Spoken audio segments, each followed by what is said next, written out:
সুপ্রিয় দর্শক, আপনাদের সবাইকে স্বাগত জানাচ্ছি চ্যানেল জেড আয়োজিত নিয়মিত সংবাদ বিশ্লেষণ অনুষ্ঠান জেড ফোকাসে। আপনাদের সঙ্গে আছি আমি সাইদ খান। আলোচনার জন্য প্রতিদিনের মতো আজও আমাদের সাথে একজন অতিথি রয়েছেন। আমাদের সাথে স্টুডিওতে উপস্থিত আছেন সিনিয়র সাংবাদিক, কলামিস্ট, সাংবাদিকতার শিক্ষক কাজী রৌনক হোসেন। রৌনক ভাই, আপনাকে স্বাগত জানাচ্ছি। Thank you. দর্শক, জেড ফোকাসে আমরা দিনের উল্লেখযোগ্য খবর ধরে বিশ্লেষণ করে থাকি, অতিথির মুখ থেকে আলোচনা শুনে থাকি। আজও আমাদের হাতে অনেকগুলো খবর রয়েছে, বিভিন্ন গণমাধ্যমের বেশ কিছু গুরুত্বপূর্ণ খবর আছে। রৌনক ভাই, আপনি জানেন যে দেশ এখন নির্বাচনমুখী, প্রায় সবগুলো জাতীয় দৈনিকের একই খবর, এবং হয়তো আরও বেশ কয়েকদিন এই খবরের উপরেই আসলে নানান আলোচনা, পর্যালোচনা চলবে। আপনার কাছে কি মনে হয় আসলে নির্বাচন যে এনসিপি, বিএনপি, সরকার এবং প্রায় সবগুলো রাজনৈতিক দল একসঙ্গে কথা বলল, জামায়াতে ইসলামী এবং যে চরমোনাই পীরের যে রাজনৈতিক দল, ইসলামিক আরও দু একটি দল আছে যারা এখনো নির্বাচন নিয়ে পুরোপুরি সন্তোষ প্রকাশ করেনি। আসলে আমি যেটা মনে করি, প্রথমত হলো আমি সাধুবাদ জানাই, ধন্যবাদ জানাই প্রফেসর ইউনূসকে।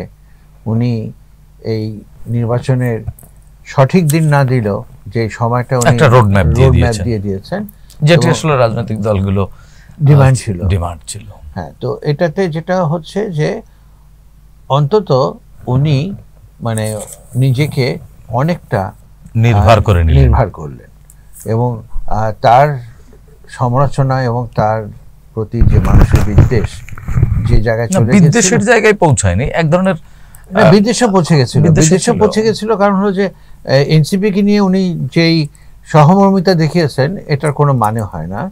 এবং দেখেন যে এই এত বড় ঘটনা 5ই আগস্ট, তখন এনসিপির শীর্ষ নেতারা প্রমোদ ভ্রমণে কক্সবাজারে থাকে।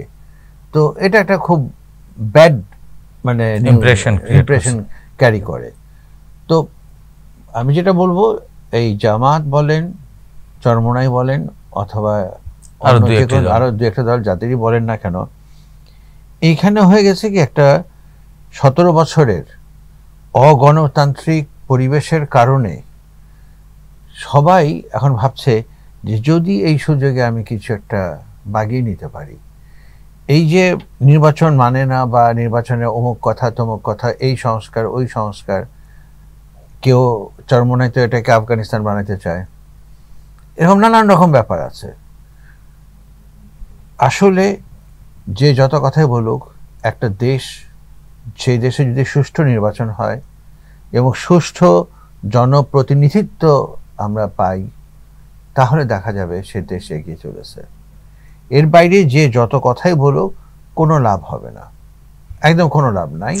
কিন্তু রাজনীতি, ভোট নিয়ে এখনো বেশ দু একটি রাজনৈতিক দল কিন্তু এখনো তাদের মধ্যে শঙ্কা আছে যে আদৌ নির্বাচনটি হবে কিনা।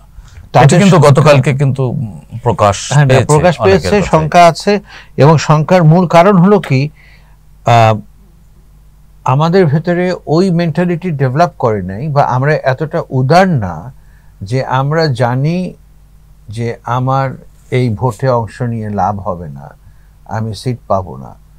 সুতরাং যদি অন্য কিছু দিয়ে ভোটটাকে বাধা দিতে পারি এবং যদি বার্গেন করে 2-1টা সিটও নিতে পারি, সেই চেষ্টাটা আমি করব। এটা হলো খুব সহজ একটা কৌশল, এটা কৌশল, কিন্তু কোনো লাভ হবে না। তারপরে আরও একটা কথা বলি, অনেকেই বলে এবং আমার সাথে বিভিন্ন জায়গায় কথা হয়, আমাকে বলে যে আপনি তো বিএনপিকে সাপোর্ট করছেন। আমি বলি যে আমি বিএনপিকে সাপোর্ট করছি না, আমি বাস্তবতাটাকে পরিষ্কার করতে চাই। ইলেকশন হতে হবে, এবং বাংলাদেশে যে যত কথাই বলুক, দল হলো দুটো, একটা হচ্ছে বিএনপি, একটা আওয়ামী লীগ। যেহেতু এখন আওয়ামী লীগ নিষিদ্ধ এবং আওয়ামী লীগের ফিরবার মতো মুখ নাই, তো সুতরাং এখন বিএনপি ওয়াকওভারের মতন অবস্থায় আসছে। তো এটা তো বিএনপির দোষ না রে ভাই। বিএনপি কি বলবে যে আমি অজনপ্রিয় থাকি একটু? হ্যাঁ, এটা কোনো কাজের কথা হলো না, এটা কোনো কাজের কথা হলো না। এবং আমি তো বলবো যে এটা একেবারেই যারা এইভাবে চিন্তা করছে যে আর ইলেকশন হলে কি হবে, ইলেকশন হলে তো বিএনপি আসবে, এসে একই সে লুটপাটারি করবে। মানে আপনার কি মনে হয় যে বিএনপি আসলে লুটপাট করবে, এই যে ধারণাটি এটি কারা আসলে প্রচার করছে, এটির পিছনে কোনো এজেন্ডা বা কোনো এজেন্সি আছে কিনা? সবসময় এজেন্ডা থাকে এবং এরকম মানে কি বলবো যে এই ধরনের অপপ্রচার ইত্যাদি চলতে থাকে, কিন্তু মূল ব্যাপারটা যেটা সেখানে কিন্তু বিএনপিকেও সতর্ক থাকতে হবে। বিএনপি যত কথাই বলুক না কেন, বিভিন্ন জায়গায় কিন্তু বিএনপির অঙ্গ সংগঠন এবং তারা যে চাঁদাবাজি একজনের ব্যাপারে বেশ ভালো অভিযোগও আছে, ভালো অভিযোগ আছে, এবং তারা কিন্তু সরাসরি নেমে গেছে চাঁদাবাজিতে। এবং এটার এবং একই অবস্থা যেমন এনসিপি নিয়ে যে উচ্ছ্বাস ছিল, তাদের এই ধরনের কর্মকাণ্ড আমাদেরকে হতাশ করেছে, চরমভাবে হতাশ করেছে। এবং জামাত ইসলামী যতই বলুক যে তারা এই ধরনের করে না, তাদের ব্যাপারেও কিন্তু নানান দখল দূষণের অভিযোগ উঠেছে। ধরেন কিছুদিন আগে পর্যন্ত, বিশেষ করে এই সরকার আসার আগ পর্যন্ত আমাদের ধারণা ছিল যে জামাত ইসলামীর খারাপ দিকটা হলো রক কাটা আর নারীদের প্রতি বিদ্বেষ, এটা ছিল জামাত ইসলামী। কিন্তু এখন যেটা হয়েছে যে এখন তারাও তাদের ভাই ব্রাদারদের সাথে সে মিলে, এনসিপি, বিএনপি, অন্যান্য দলের সাথে মিলে তারাও এখন হাদিয়া নিচ্ছে।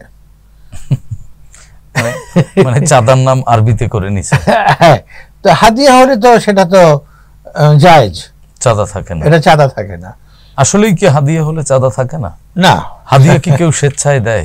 না না না, এটা এবার হাদিয়াটা হচ্ছে কোনো কর্মের বিনিময়ে, কোনো কিছুর বিনিময়ে সেটা মূল্যায়ন, এবং সেটা হচ্ছে যে স্পেসিফিক কোনো অ্যামাউন্ট থাকে না, কিন্তু আল্লাহর বাস্তে এটা দেওয়া হলো। এবং সেটা কিন্তু কখনোই এত কম হয় না যে যেটা মানুষ মানে অস্বীকার করবে বা নিতে চাইবে না। কিন্তু এটিকে সবসময় কি আল্লাহর রাস্তায় দেওয়া হয়? তাহলে কি তারা আল্লাহর রাস্তায় নিচ্ছে?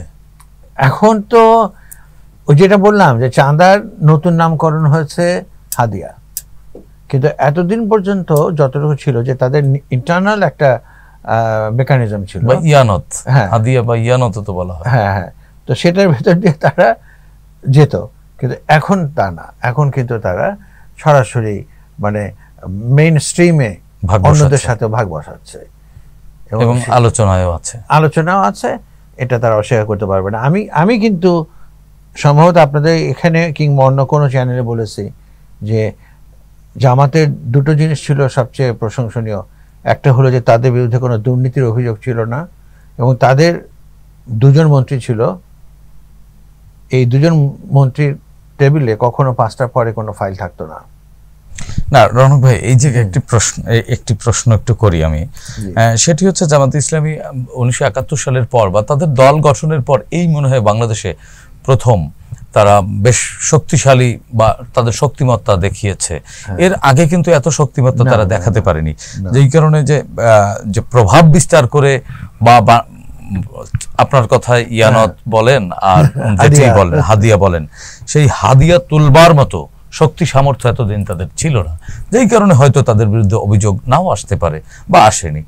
এখন তাদের শক্তিমত্তা এসছে, এই কারণে এবার প্রথম তাদের বিরুদ্ধে এই অভিযোগ হয়তো উঠেছে।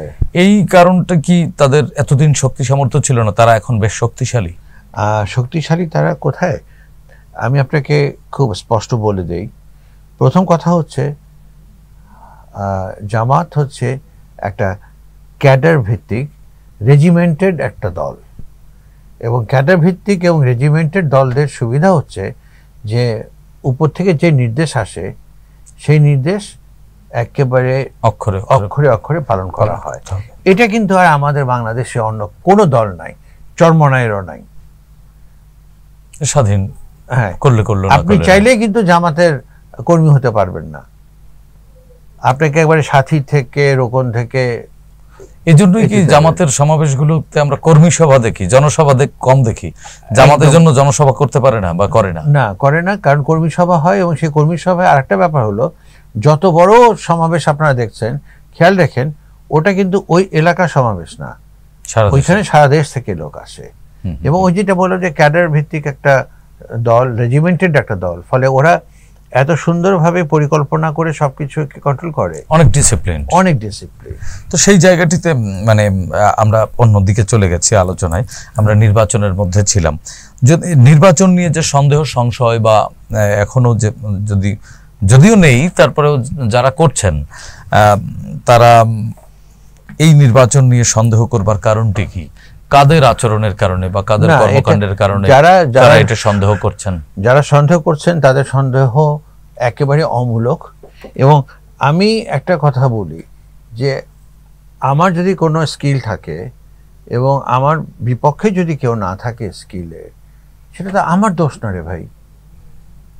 আমি তো যুদ্ধে নেমেছি, আর আমার প্রতিপক্ষ যদি যুদ্ধ না জানে সেটা আমার দোষ না।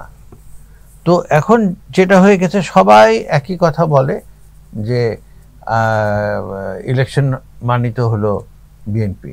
তো যদি বিএনপিকে সবাই ভোট দেয় তাহলে বিএনপি হবে, যদি জামাতকে ভোট দেয় জামাত হবে, যদি এনসিপিকে ভোট দেয় তাহলে এনসিপি হবে। এবং আরেকটি জিনিস রণক ভাই, নির্বাচন নিয়ে অনেকে বিরোধিতা করছে এই পদ্ধতিতে, কিন্তু সবাই কিন্তু প্রার্থী ঘোষণা করে নির্বাচনে মাঠে আছেন।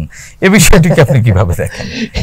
আমাদের হলো কি যে আর একবার সাধিলে খাইব, মানে এমনিতে এখন দেখাচ্ছে যে না নির্বাচন করা যাবে না, নির্বাচনের পরিবেশ নাই, ইত্যাদি নাই। কিন্তু আমার যতটুকু প্রিপারেশন নেওয়া সম্ভব, আমি সম্ভাব্য সবটাই করছি। ওটা হলো লোক দেখানো, বাস্তবে তা না। বাস্তবে দেশ আসলে নির্বাচনমুখী। হ্যাঁ, একদম দেশ অবশ্যই নির্বাচনমুখী। এবং এবার যদি সুষ্ঠু সুন্দর নির্বাচন না হয় তাহলে কিন্তু এই দেশের ইতিহাসে আর কখনোই আপনি সুন্দর সুষ্ঠু নির্বাচন পাবেন না। এবং গণতন্ত্র হুমকিতে পড়ে যাবে। গণতন্ত্র তো হুমকিতে পড়ে আছেই, সেটা আরো বেড়ে যাবে। আরেকটা ব্যাপার আপনি দেখেন, আপনি যদি এভাবে চিন্তা করে যে নির্বাচিত সরকার ছাড়া এই মানে অসাংবিধানিক সরকার যতই বলুক না কেন লাভ নাই, তাদের কোনো সংস্কার টিকবে না, কোনো কিছু টিকবে না। এবং রণক ভাই আপনি দেখেন কি একেবারে ম্যাজিকের মতো যে নির্বাচনের ঘোষণা আসবার সাথে সাথে কিন্তু ব্যবসা বাণিজ্য ব্যবসায়ীদের মধ্যে কিন্তু এক ধরনের চাঙ্গা ভাব দেখা দিয়েছে, বিনিয়োগ সম্ভাবনা দেখা দিয়েছে। খুবই স্বাভাবিক। আমি আরেকটা কথা বলি আপনাকে, যে আমি কিন্তু কখনোই অনির্বাচিত একটা সরকারের সাথে ব্যবসাতে যাব না, নেগোসিয়েশনে যাব না, সে যতই ভালো হোক। কারণটা হচ্ছে যে আজকে আছেন, আমি জানি একটা নির্বাচিত সরকারে তো তবুও একটা ফিক্স মেয়াদ থাকে, যে 5 বছর তো থাকবেই। কিন্তু অনির্বাচিত সরকারের মেয়াদ কিন্তু একদিনও হতে পারে, আবার 100 বছরও হতে পারে। তো সুতরাং ওই জায়গাটা কেউ রিস্ক নিতে চাবে না। প্রত্যেক মুহূর্তেই এক ধরনের অনিশ্চয়তা বিরাজ করে এবং তারা তো যে কোনো মুহূর্তেই এই সরকার বিদায় নিতে পারে। তো আজকে আমি খোলাখুলি বলে ফেলি যে কোনো ডিলিংয়ে গেলে কিছু আন্ডারহ্যান্ড ব্যাপার-স্যাপার আন্ডার টেবিল থাকে। তো সেটা আমি কেন বারবার করতে যাব, বা কেন আমি বারবার মানে রিস্কটা নিতে যাব? এবং যেটা হয় দেখা গেছে আমাদের এখানে, যে যদি আন্ডার টেবিলে যাওয়ার পরে পথ পরিবর্তন হয়ে গেল, তখন নতুন যারা আসে তারা 2 গুণ 3 গুণ 4 গুণ বেশি চায়। মানে এক ধরনের রিভেঞ্জ, যে আগে তুমি কেন ডিল করছো, ওর সাথে তোমরা ডিল করছো, তো ঠিক আছে আমাকে ডাবল দিতে হবে। এটা একটা বিরাট সমস্যা। রণক ভাই, আপনি একজন বিশ্ববিদ্যালয়ের শিক্ষক। আজকে কিছুক্ষণ আগে, আজকে সকালের দিকে নাজমুল হাসান কলিমুল্লাহ, তিনিও বেগম রোকেয়া বিশ্ববিদ্যালয়ের সাবেক ভাইস চ্যান্সেলর এবং ঢাকা বিশ্ববিদ্যালয়ের একজন অধ্যাপক, তিনি আটক হয়েছেন ডিবি পুলিশের হাতে। ওনার বিরুদ্ধে দুর্নীতি দমন কমিশনে অভিযোগ রয়েছে। এই নাজমুল হাসান কলিমুল্লাহ তিনি তো জাতিকে বেশ সুন্দর সুন্দর কথা বলতেন, নীতির কথা বলতেন। এই নীতির কথা বলার মানুষটার বিরুদ্ধে দুর্নীতির অভিযোগ ওঠা, এটি আপনি নিজেও শিক্ষক, উনিও শিক্ষক। আমি ব্যক্তিগতভাবেও ওনাকে চিনতাম এবং অনেক টক শোতে আমরা একসাথে প্রোগ্রামও করেছি। মুশকিল হয় কোথায়, যখন আমি আমার নিজের অবস্থানটা ভুলে যাই, আমি লোভ লালসায় পড়ে যাই, তখনই সমস্যাটা হয়। আবার এই যে লোভ লালসা, এটা কিন্তু অনেক সময় চেয়ারের কারণে আপনাকে বাধ্য করে করতে। উনি যখন রংপুর এই বেগম রোকেয়া বিশ্ববিদ্যালয়ের ভিসি হলেন, তার আগ পর্যন্ত ওনার চলন বলন সবকিছু ছিল একরকম, কিন্তু ওখানে যাবার পরে উনি পলিটিক্যালাইজ হয়ে গেলেন। উনি স্বেচ্ছায় বা অনিচ্ছায় উনি ইনভলভ হয়ে গেলেন অনেক রকম পারচেজে। আর বাংলাদেশে খেয়াল রাখবেন, যখনই কিছু পারচেজ করতে যাবেন সেখানে কিন্তু দুর্নীতির একটা বড় দুয়ার খুলে যায়। যে কোনো নতুন প্রজেক্ট, নতুন স্ট্রাকচার, নতুন প্ল্যানিং, সব কিছুতেই দেখবেন খুব ভালো করে খেয়াল করে যে এই জিনিসগুলো চলে আসে। তো উনি এটাতে ইনভলভ হয়েছেন এবং ব্যক্তিগতভাবে হয়তোবা উনি অত মানে বিলাসিতা করতেন না, কিন্তু যেই অভিযোগগুলো তার বিরুদ্ধে এসছে সেটাকে কতটুকু সত্যি আমি জানি না। আমি আশা করি যে এটা সত্যি না হোক, কিন্তু সত্যি হলে সেটা তো তাকে ফেস করতেই হবে। জি রণক ভাই, আরেকটি খবর, আমাদের প্রতিবেশী রাষ্ট্র ভারত, যাদের আমাদের ভালোতে যাদের জ্বলে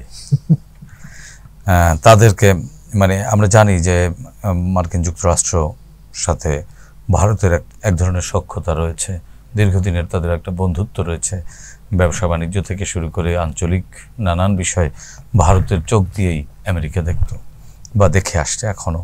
তো সেই ভারতকে আরও 25% শুল্ক আরোপ করা হলো, মানে দ্বিগুণ করে দেয়া হলো বাণিজ্যিক ক্ষেত্রে। তো সেক্ষেত্রে বাংলাদেশের, ভারতের একটি কাগজ আজকে নিউজ করেছে যে এই সুযোগটি বাংলাদেশ ব্যবহার করতে পারবে এবং এই যে ডোনাল্ড ট্রাম্প প্রশাসন হঠাৎ করে রাশিয়ার কাছ থেকে তেল কেনার অভিযোগ তুলে শুল্ক দ্বিগুণ করে দিল, এই বিষয়টিকে আপনি কিভাবে দেখেন? আঞ্চলিক রাজনীতি এবং আঞ্চলিক অর্থনীতিতে বা ভূ রাজনীতিতে এর কোনো প্রভাব পড়বে কিনা, এবং বাংলাদেশ লাভবান হবে বলছেন? লাভবান বাংলাদেশ লাভবান হবে মানে কি, আমাদের এখানে হয়ে গেছে কি যে আমরা এই সামান্য কিছু দেখলেই নাচতে থাকি, লাফাতে থাকি, কিন্তু মানে টোটাল জিনিসটাকে আমরা বিশ্লেষণ করি না বা দেখি না যে আসলে কতটুকু লাভ হবে। ডেফিনেটলি মানে প্রতিপক্ষের একটু ক্ষতি হলে সেটাকে আমার লাভ, এরকম এই অ্যাটিটিউডটা বোধহয় ঠিক না। এই অ্যাটিটিউডটা ঠিক না। প্রতিপক্ষ প্রতিপক্ষের মতন যাবে, আমি আমার মতন যাব। আমি চেষ্টা করব আমার প্রোডাক্টটাকে সবচেয়ে বেশি কম্পিটিটিভ করার, সবচেয়ে বেশি কোয়ালিটির করা, সবচেয়ে বেশি সুন্দর, আমার ব্র্যান্ডকে প্রমোট করতে হবে। আমি আমার ব্র্যান্ডকে প্রমোট করব।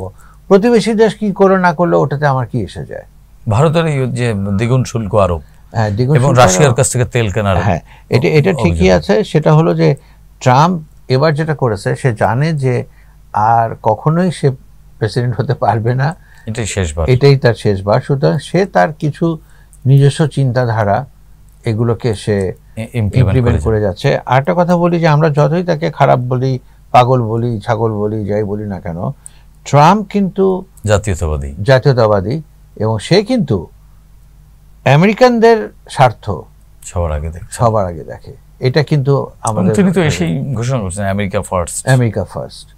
এবং আমরাও যদি মানে এটা ফলো করতে পারি যে সবার আগে বাংলাদেশ ফার্স্ট, তাহলে অনেক ভালো হবে।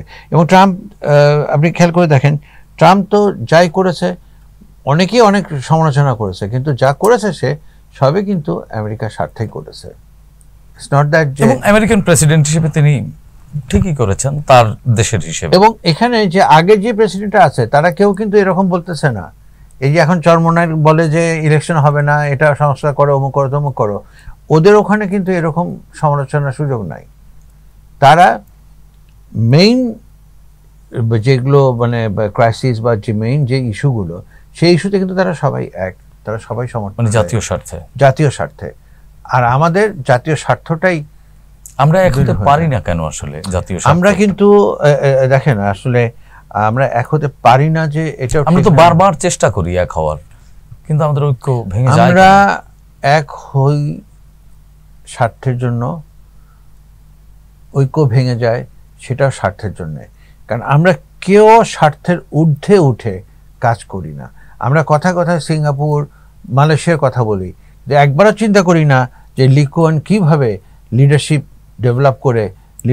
এখন বাংলাদেশে যদি একজন লুলা ল্যাংড়া লিডার আসে, তাহলে তো একই ঘটনা, রাষ্ট্র ওরকম হবে। আবার যদি সলিড থাকে, হ্যাঁ, যেমন আমি আপনাকে বলি যে আমার যেটা অবজারভেশন, আমি তো দেখেছি একেবারেই বহু বছর ধরে দেখছি, তারেক রহমান যদি আসেন, এসে এদেশের হাল ধরেন এবং তাকে যদি সবাই সহযোগিতা করে, এটাও কিন্তু বলে দিচ্ছি, কারণ আমাদের কিন্তু মানুষ কোনো পজিশনে গেলে তাকে ডুবানোর জন্য লোকের অভাব থাকে না, যেহেতু আমাদের জাতীয় খেলা হাডুডু টেনে ধরার একেবারে। তো এটা যদি সে সুযোগটা পায়, সেই যদি নিজে যদি বুঝতে পারে, সে যদি চাটুকারিতা থেকে দূরে থাকতে পারে, তাহলে আমার বিশ্বাস যে উনি দেশকে অনেক এগিয়ে নিতে পারবেন। এবং সেখানে তাকে শাস্তা করতে হবে সচিব, মানে সচিব আমলাতন্ত্র, ব্যুরোক্রেসি। এই ব্যুরোক্রেসিকে তার রাজনীতির বাইরে রাখতে হবে। একদম আমাদেরকে রাজনীতি মানে দলীয়করণ বা রাজনীতির বাইরে, পুলিশ, আর্মি, বিডিআর সব আলাদা করে রাখতে হবে। এদিকে কোনোভাবেই রাজনীতির ভিতরে মানে সরকার এবং রাজনীতি আলাদা থাকতে হবে। সরকার এবং রাজনীতি একাকার হবার ফল তো 24। একদম। আর এই যে দেখেন, যে কোনোভাবেই হোক 24কে ঘিরে, 5ই অগাস্টকে ঘিরে কিন্তু একটা চমৎকার ঐক্য সৃষ্টি হয়েছিল সারা দেশে। সেই ঐক্যটা নষ্ট হলো কেন? ওই যে বললাম যে ব্যক্তি স্বার্থ, আমরা ব্যক্তি স্বার্থের উপরে উঠতে পারি না। ছাত্ররা এটাকে দখল করে নিতে চাইলো তাদের একক কৃতিত্ব বলে, তারাই ছিটকে পড়লো। হ্যাঁ, তারাই ছিটকে পড়েছে। এবং এনসিপির মধ্যে যে একটা ভাঙন আপনি কি দেখতে পাচ্ছেন? একেবারে স্পষ্ট দেখতে পাচ্ছি। এবং ভবিষ্যতে আমি জানি না যে যদি পট পরিবর্তন হয় তখন তারা কে কোথায় যাবে, কারণ তারা ইতিমধ্যে যেই বিলাসী জীবনযাপনের অভ্যস্ত হয়ে গেছে, এটা তো তাদের থাকবে না। যোগ্যতা নিয়ে কিন্তু তারা কিছু করেনি, তারা শুধু আন্দোলনের ফসল ভোগ করে এই কাজগুলো করেছে, যেটা একদিক থেকে বলতে গেলে এই অন্তর্বর্তীকালীন সরকারের সবচেয়ে বড় ভুল হলো এই ছাত্রদেরকে উপদেষ্টা বানানো। সবচেয়ে বড় ভুল। কারণ উচিত ছিল যে বাবারা তোমরা অগ্রসনী ছিল, ক্লাসে ফিরে যাও। কে অক্সফোর্ডে যাবা, কে হার্ভার্ডে যাবা, কে কেমব্রিজে যাবা, কে MIT-তে যাবা, প্রস্তুত করো। তোমাদেরকে সরকার, দেশ সর্বাত্মক সহযোগিতা, বিশ্বমানের নাগরিক বানিয়ে নেবে। এইগুলো তো সব চোর ছাচর দিয়ে তো আপনি দেশ চালাতে পারবেন না। আজকে যদি এরা পড়াশোনা করে ফিরে আসতো 5 বছর পর, কারো ক্ষমতা ছিল এদেরকে দূরে সরিয়ে রাখার? সুযোগ নেই, কারণ প্রতিভা তো আটকানো যায় না। কিন্তু তারা সেই পথে গেল না, তারা ওই পঙ্কিল গর্তেই পা দিল। সেখানে তার মানে কি আপনি আবারও দেখছেন রাজনীতির একটা বিভীষিকাময় দৃশ্য সামনে আসতে পারে? বিভীষিকাময় দৃশ্য হয়তো এত দ্রুত আসবে না, তবে আমি আপনাকে বলে দেই যে দেশ নির্বাচনমুখী, সরকারও নির্বাচনমুখী, এ দেশ নির্বাচন এবং জনগণও নির্বাচনমুখী। এবং যদি নির্বাচন সুষ্ঠুভাবে হয়, ফ্রি অ্যান্ড ফেয়ার হয়, তাহলে বিএনপি সংখ্যাগরিষ্ঠ দল হিসেবে আত্মপ্রকাশ করবে। কত করবে না, মানে কত সিট সেটা আমি যাচ্ছি না, সংখ্যাগরিষ্ঠ দল হিসেবে আত্মপ্রকাশ করবে। তারা সুযোগ পাবে দেশে পুনর্গঠনের সুযোগ পাবে। কিন্তু রণক ভাই, এই জায়গাটিতেই কিন্তু আমরা বারবার ভুল করি। সংখ্যাগরিষ্ঠতা কিন্তু সংখ্যালঘিষ্ঠ করে ফেলে, এবং এই সংখ্যাগরিষ্ঠতা কিন্তু শেখ হাসিনাকে সংখ্যালঘিষ্ঠ করে এখন সংখ্যার বাইরে ফেলে দিয়েছে। আমি যে কারণে আপনাকে বলি, এটা মজার ব্যাপার, তা হচ্ছে যে আমি কিন্তু শেখ হাসিনার আমলে বিভিন্ন টকশোতে একটা কথা বলেছি যে শেখ হাসিনার উচিত পয়সা দিয়ে হোক, কিনে হোক, বিএনপিকে অন্তত ভালো একটা জায়গায় আনা। এরকম একচ্ছত্র absolute majority leads to absolute anarchy, এবং দ্যাট হ্যাড হ্যাপেন। এবং 5ই আগস্ট সেটা তার ফল। অ্যাবসলিউট মেজরিটি ভালো না, এখানে যদি মানে আপনি মেজরিটি ভালো, অ্যাবসলিউট মেজরিটি ভালো না, পাওয়ার ভালো, অ্যাবসলিউট পাওয়ার ভালো না। এবং এখানে জবাব দিতে থাকতে হবে, আপনাকে অ্যাকাউন্টেবল হতেই হবে। যদি মানে এস্টাবলিশমেন্টকে কোশ্চেন করা না যায়, সেই এস্টাবলিশমেন্ট ফ্যাসিস্ট হয়ে যাবে, এটা স্বাভাবিক। আমি আপনাকে বলি, এই যে নাফিস যে ছেলেটা মারা গেল, ওই যে 4 তারিখে না 3 তারিখে মারা গেল, সে গুলি করে মারলো তাকে, তার লাশটা রিকশায় ঝুলিয়ে নিয়ে গেল। এটা কিন্তু 71-এর চেয়েও ভয়ঙ্কর একটা ছবি এসেছে। এবং এটা কিন্তু মানে বিশ্বের বিভিন্ন দেশে এটাকে প্রথম পাতায় ইউজ করেছে, তারা নানানভাবে করেছে। নাফিসের বাবার সাথে আমার কথা হলো, নাফিসের বাবা বলল যে দেখেন, একটা ডিসি, পুলিশের ডিসি বা এরকম কিছু, সে ওখানে দাঁড়িয়েছিল, সে চুপচাপ দাঁড়িয়েছিল, একে হেল্প করা তো দূরের কথা, হেল্প তো করতেই চায়নি। বা সেই দিনকার পুলিশের মানসিকতা কিন্তু আহতকে সেবা দেয়া মানে এই ধরনের ছিল না, তারা ছিল যে গুলি করো, একটাকে মারি একটা পরে। হ্যাঁ, তো সে ওখানে একটা ঝুড়ি ছিল, সেই ঝুড়িতে নাফিসকে ফেলে ড্রেনে ফেলে দিতে চাচ্ছিল, ডাম্পিং এ। হ্যাঁ, এটা চাচ্ছিল। এখন কথা হলো, এই লোক যখন এই মানসিকতার, সেই লোক কিন্তু এখনো বহাল তবিয়তে চাকরি করছেন, ইন সার্ভিস। আপনি তাহলে কাকে দিয়ে কি করবেন? আমূল পরিবর্তন করতে হবে। এবং সরকার এখন তো ইলেকশন ঘোষণা দিয়ে দিয়েছে, না হলে বলতাম যে এই সরকারের উচিত অন্তত 1 লক্ষ নতুন পুলিশ নিয়োগ করা। না, আমরা আসলে আলোচনা করতে করতে মানে আলোচনার ভেতরে ঢুকতে ঢুকতে সময়ের দিকে তাকাতে আসলে পারি না শেষের দিকে। তারপর আরো একটু আলোচনা করতে চাই, সেটি হচ্ছে যে এই যে জুলাই থেকে আমাদের শিক্ষা নেয়া, জুলাই ঘোষণা, জুলাই সনদ, নানান আলোচনা ছিল, হ্যাঁ, প্রত্যাশাও ছিল। জুলাই ঘোষণা আসলো, কিন্তু রণক ভাই, জুলাই থেকে কি শিক্ষা নিয়ে আমরা নির্বাচনের দিকে যাচ্ছি?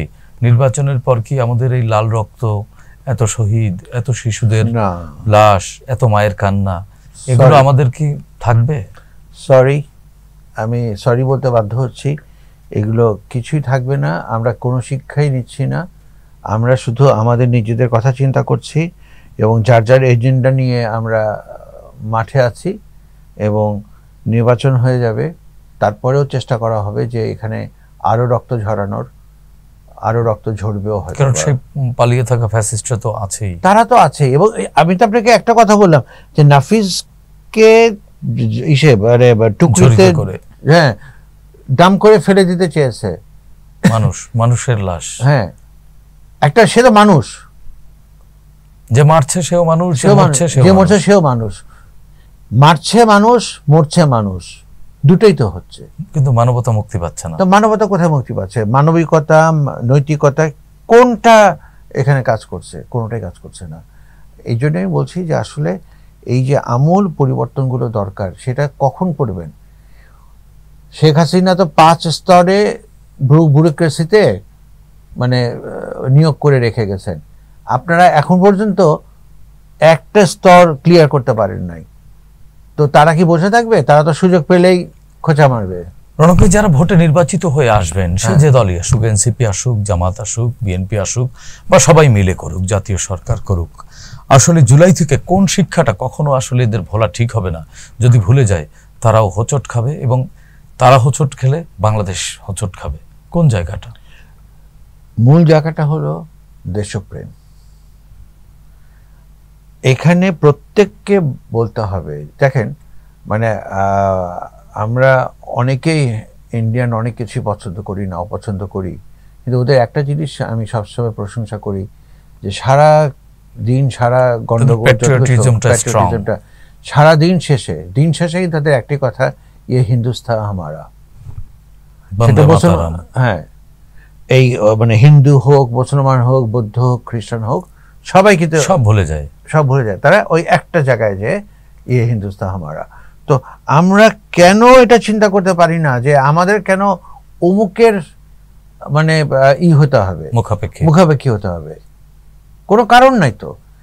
আমরা কেন বাংলাদেশকে আরো এগিয়ে নেওয়ার জন্য চিন্তা করতে পারি না, এবং সবার আগে ভাবতে পারি না। আমি তো যেখানে যাই আমি বলি যে সবার আগে বাংলাদেশ, এটা খেয়াল রাখবেন। জি, ধন্যবাদ রৌনক ভাই। আমরাও সেই প্রত্যাশা রেখে আজকের মতো শেষ করছি। প্রিয় দর্শক, আসলে যে দল, মত, পথ, মতভেদ, মতপার্থক্য, দ্বিধা, দ্বন্দ্ব, সন্দেহ, সংশয় সব কিছু থাকবে, কারণ গণতন্ত্রে এটিই হচ্ছে গণতন্ত্রকে সমুন্নত করা বা এগিয়ে দেওয়ার অর্গান। এগুলো রেখেই আমাদেরকে সবার আগে বাংলাদেশ ভাবনায় রেখে এগিয়ে যেতে হবে, কারণ এই বাংলাদেশ ভালো থাকলে আমরা ভালো থাকব। সেই প্রত্যাশা ব্যক্ত করে আজকের মতো শেষ করছি। সবাই ভালো থাকুন, সুস্থ থাকুন, চ্যানেল জেডের সঙ্গেই থাকুন। খোদা হাফেজ।